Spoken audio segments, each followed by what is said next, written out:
श्री राम जय जय राम। श्री राम जय जय राम। होई है वही जो राम रचि राखा, को करि तरक बढ़ावे साखा। सिया राम जय जय राम। राम सिया राम जय जय राम। सनातन धर्म ज्ञान गंगा चैनल में आप सभी का स्वागत है। मेरे प्यारे कृष्ण भक्तों, मेरे प्यारे राम भक्तों, आप सभी को जय श्री कृष्णा, जय श्री राम जी की। मेरे प्यारे राम भक्तों, आज मंगलवार के दिन हम श्री रामचरितमानस के बालकांड से श्री गोस्वामी तुलसीदास जी द्वारा रचित सुंदर चौपाई, जिसमें गोस्वामी तुलसीदास जी लिखते हैं, होई है सोही जो राम रचि राखा, को करि तरक बढ़ावे साका।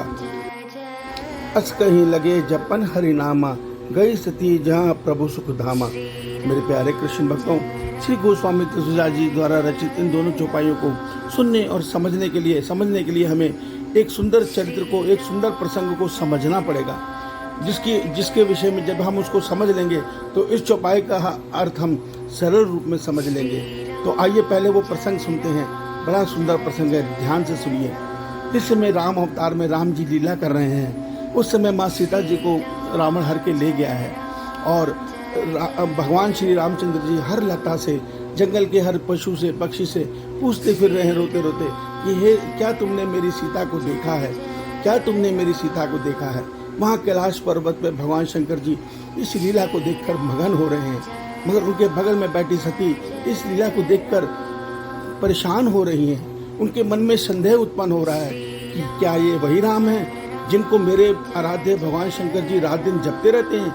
क्या ये वही परब्रह्म परमात्मा है और इस प्रकार एक स्त्री के लिए बिलक बिलक के रो रहे हैं जिनको मेरे आराध्य भगवान शंकर जी रात दिन जपते हैं?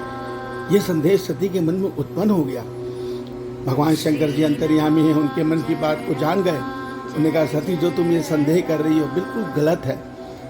श्री राम स्वयं परब्रह्म परमात्मा है और वो मानव रूप में इस समय लीला कर रहे हैं। ये उनकी लीला का एक छोटा सा अंश है, तुम इस पे संदेह मत करो। मगर माँ सती नहीं मानी। उन्होंने कहा, मैं अपने मन के संदेह को दूर करूंगी। भगवान शंकर जी के लाख समझाने पर जब सती नहीं मानी, तब भगवान शंकर जी ने श्री मुख से ये लाइनें निकली, हो ये सोही जो राम रचि राखा, को करि तरक बढ़ावे साखा। अर्थात जो विधि के विधान में परमात्मा ने तय कर रखा है उसको कौन बदल सकता है। ये कहकर भगवान शंकर जी वापस अपने ध्यान में बैठ गए और अपने राम नाम को जपने लग गए। और माँ सती वहाँ गई जहाँ सुख के धाम प्रभु लीला कर रहे थे, मगर माँ ने वहाँ पर अपना वेश माँ सीता जी का धर लिया, क्योंकि वो भगवान राम जी की परीक्षा लेने के मकसद से वहाँ गई थी। भगवान श्री रामचंद्र जी अंतर्यामी हैं, जो सारा सत्य जानते हैं। उन्होंने जब माँ सती जी को सीता जी के रूप में देखा तो प्रथम उनको प्रणाम किया और उनसे प्रणाम करके बोले, माँ आज अकेले भगवान शंकर जी कहाँ हैं? ये सुनते ही माँ लज्जित हो गई और वहाँ से तुरंत भगवान को प्रणाम करके वापस लौट आई। और उन्होंने वहाँ पे एक अपराध किया। भगवान शंकर जी ने जब पूछा कि क्या हुआ, जबकि वो सब जानते थे, तो सती ने कहा कि नहीं, मैंने उनकी कोई परीक्षा नहीं ली, मैं तो केवल उनको प्रणाम करके आ गई। अगर शंकर जी जानते थे कि सती झूठ बोल रही है और इस झूठ का परिणाम माँ सती को भोगना पड़ा। उनके पिता यक्ष ने जब यज्ञ करवाया तो भगवान शंकर जी को उस यज्ञ में सम्मिलित नहीं किया, जिसके परिणाम स्वरूप माँ सती को ने यज्ञ के हवन कुंड में कूद कर अपनी जान दे दी। अर्थात उनको भगवान शंकर जी से बिछड़ना पड़ा। इतने छोटे से उनके एक जिद का परिणाम ये निकला कि उन्हें शंकर जी से वियोग सहना पड़ा, अर्थात उनका उनसे अलगाव हो गया। ये बात अलग है, बाद में उन्होंने माँ पार्वती रूप में जन्म लेकर तपस्या करके उनको पाया। मगर यहाँ इस श्लोक का अर्थ ये है कि भगवान शंकर जी ये कहना चाह रहे हैं कि हे मनुष्यों, जो ईश्वर ने विधि का विधान रचा है, अर्थात जब हम कर्म करते हैं उस कर्म का जो कर्म फल हमारा प्रारब्ध बनता जाता है, हमें आने वाले जन्म में उसी कर्म के जिस भाव में किया है हमें भोगना ही पड़ता है। अर्थात जो ईश्वर ने उस कर्म के लिए विधान तय किया है वो हर मनुष्य को भोगना ही पड़ेगा, उसको कोई बदल नहीं सकता। और यहाँ ये बात शंकर जी स्वयं साबित कर रहे हैं। वो उमा को रोकना चाहते हैं, मगर माँ सती को रोकना चाहते हैं, मगर माँ सती नहीं रुक रही। और भगवान शंकर जी कहते हैं कि अब मैं क्या कर सकता हूँ, विधि का विधान यही है, आज भगवान की लीला यही है, अर्थात ईश्वर आज यही चाहते हैं, यही विधि का विधान है कि आज सती को जाना ही है। तो मैं इस बात को तर्क वितर्क करके क्यों बढ़ाऊँ, मैं तो अपना राम नाम जपता हूँ।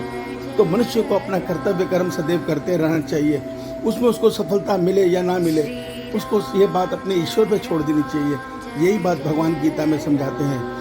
और जो हम पिछले जन्मों में कर्म करके आए हैं, उन कर्मों से जो हमारा ये शरीर मिला है और वो जो प्रारब्ध हमारे साथ जुड़ा है, वो हमें इस जन्म में भोगना ही पड़ेगा, क्योंकि हो ही है वही जो राम रचि राखा।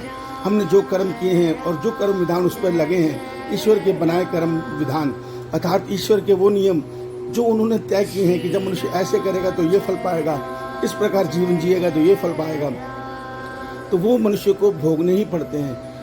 तो इस श्लोक का ये अर्थ मत लगाइए कि जो कुछ हो रहा है वो राम की इच्छा से हो रहा है सब मनुष्य की इच्छा से। क्यों?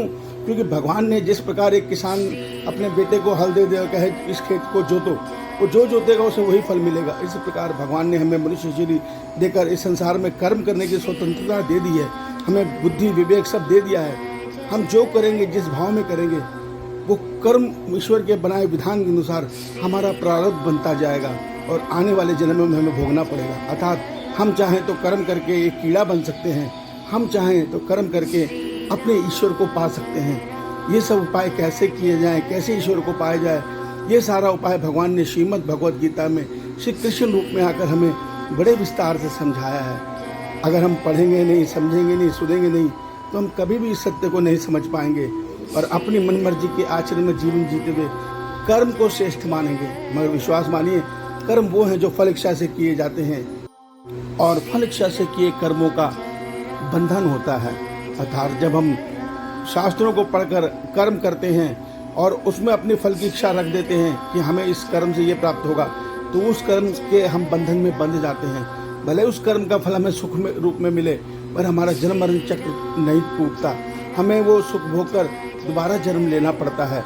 इस सत्य को समझिए। विकर्म वो हैं जब उस कर्म में हम दूसरे का अहित जोड़ देते हैं। अहित मतलब हमारे अंदर वो द्वेष भावना उत्पन्न हो जाती है कि जिससे दूसरे का बुरा हो, हमारा भला हो, वो पाप कर्म विकर्म बन जाते हैं, उसका हमें दुख रूप में भोगना पड़ता है।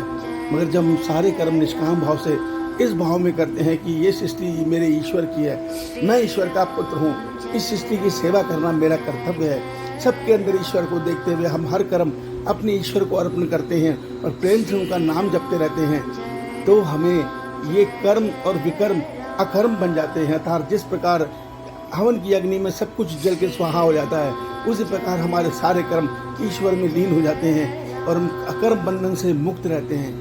और मरणोपरांत ये शरीर त्यागने के बाद हमारा जन्म अपने प्रभु से हो जाता है। यही सत्य सारे संसार में भगवान श्री कृष्ण जी ने हमें समझाया है, मगर मनुष्य इसको नहीं समझता। यहाँ शंकर जी को भी देखिए, भगवान शंकर जी रूप में सृष्टि का विनाश लीला कर रहे हैं और वो अपने कर्तव्य कर्म में सदैव लगे हुए हैं। उनका जो कार्य है वो रात दिन कर रहे हैं और साथ में हरि नाम अर्थात उस परमात्मा के नाम का सुमरण भी कर रहे हैं। इस सत्य को समझिए। श्री भगवान आप सबका कल्याण करें, आपका दिन शुभ हो। जय श्री कृष्णा, जय श्री कृष्णा।